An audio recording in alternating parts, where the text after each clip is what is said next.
नमस्कार भाइयों, कैसे हो आप सभी। उम्मीद करता हूँ आप सभी अच्छे होंगे। मेरा नाम है अर्षित और मैंने स्कोर किया था 87% 2026 मेन बोर्ड्स में। मैं आपको अब इतने ऐसे ही कुछ मिस्टेक्स बताने वाला हूँ और कुछ ऐसे टिप्स देने वाला हूँ कि आप भी अच्छा स्कोर कर सकते हैं। तो सबसे पहले हम स्टार्ट करते हैं अपने इंग्लिश लिटरेचर से। इंग्लिश लिटरेचर में मुझसे क्या गलती हुई कि मैं क्वेश्चन आंसर्स को लिख कर प्रैक्टिस नहीं करता था। Writing practice is most important. उसके बाद आपको क्या पोएम की जो जैसे की पॉइंट्स हो गए और की वर्ड्स हो गए, और जैसे स्टोरीज़ के जूलियस सीजर के की वर्ड्स हो गए, वो काफ़ी इंपॉर्टेंट थे जो कि मुझे लर्न नहीं थे, इसलिए मेरे 90% अबव आने से प्रिवेंट हो गए। और सेकेंडली जो मेरे ग्रामर है, ग्रामर में मेरे बहुत मार्क्स कटते हैं हमेशा। यदि मेरा पेपर 80 मार्क्स का है तो मेरी 48 मार्क्स आते हैं, 58 मार्क्स आते हैं, ऐसे आते हैं। क्यों ऐसा होता है? क्योंकि मैं प्रैक्टिस नहीं करता हूँ। Because daily practice is needed.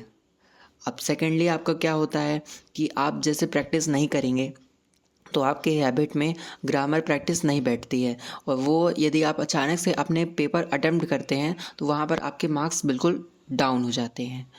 तो इसका मतलब सॉल्यूशन यही है कि आप अच्छे से ग्रामर को प्रैक्टिस करिए। और जैसे मेरे प्रिवेंट किस लिए हुए, इसलिए बस हो गए थे कि मैं मेन बोर्ड्स में अच्छा स्कोर नहीं कर पाया क्योंकि मैं ग्रामर की डेली प्रैक्टिस नहीं करता था। और जो इंग्लिश लिटरेचर है उसकी भी मैं राइटिंग प्रैक्टिस नहीं किया करता था। और अब मैं बात करने वाला हूँ अपनी फ़िज़िक्स, जो कि मेरा वीक पार्ट था। तो मैंने स्कोर किया था फ़िज़िक्स में 78 आउट ऑफ 100। तो मैं आपको बताना चाहूँगी मेरी मिस्टेक्स क्या थी। तो सबसे पहले मैं आपको बताऊँगा कि जो मेरी न्यूमेरिकल प्रैक्टिस थी उसे मैं बिल्कुल अच्छे से नहीं किया करता था। जैसे मेरा कॉन्सेप्ट यदि मुझे क्लियर हो जाता था तो मैं न्यूमेरिकल प्रैक्टिस नहीं किया करता था। इसलिए आप भी न्यूमेरिकल प्रैक्टिस ज़रूर करिएगा, बिल्कुल स्किप मत करिएगा, वरना आपके भी 90% अबव आने से रह जाएंगे। अब आती है केमिस्ट्री की बारी। तो केमिस्ट्री में भी आपको numerical practice is needed and the previous year question paper is most important. आप उसको सॉल्व करिए, आपको कॉन्सेप्ट समझ आएगा।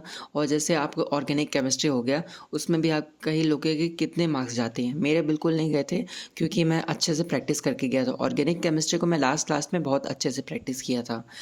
और उसके बाद आपका होता है कि मैथ्स में, तो मैथ्स में मैंने अपने चैनल पे, इसी चैनल पे अपलोड करके रखा है कि आप कैसे अच्छे मार्क्स स्कोर कर सकते हैं और कौन कौन से मॉडल टेस्ट पेपर मैंने सॉल्व किया था अच्छे मार्क्स लाने के लिए। तो जो मेरे लगभग मार्क्स थे वो मेरे 82 आउट ऑफ 100 थे। मुझे इतनी उम्मीद नहीं थी कि क्योंकि देखो क्या होता है कि जैसे आपके जैसे प्री बोर्ड्स में एग्ज़ाम होते हैं तो आपको बहुत काफ़ी कॉन्फिडेंस लो हो जाता है। इसलिए मैंने लास्ट मोमेंट में अच्छी प्रैक्टिस की, प्रैक्टिस क्वेश्चन पेपर सॉल्व किया। और उसके बाद मैंने सबसे पहले तो टाइमर लगा कर मैं ही बैठता था। टाइमर लगाने से आपको क्या होता है कि आपको अंदाज़ा मिलता है कि आप कितने समय में कितना कंप्लीट कर पा रहे हैं। इतना ही था आज के लिए बस इस वीडियो में।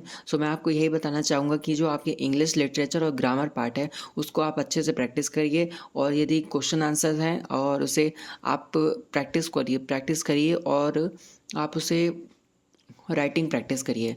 और उसके बाद ग्रामर में होता है तो ग्रामर में आप सबसे पहले तो अपनी ग्रामर को करेक्ट करिए। ग्रामर के बाद उसमें आपको टेंसेस अच्छे से मिल सकते हैं, और जैसे वॉइस चेंज हो गया, और ऐसे आपको जो अप्रोप्रिएट वर्ड्स वाले क्वेश्चंस आते हैं वो काफ़ी इंपॉर्टेंट होते हैं। आज के लिए बस वीडियो में इतना ही बताना चाहूँगा मैं आपको। प्रैक्टिस करिए, और मैंने गलती की वो रिपीट मत करिएगा, ठीक है। इसलिए मेरे जो 90% अबव आने से रह गए थे।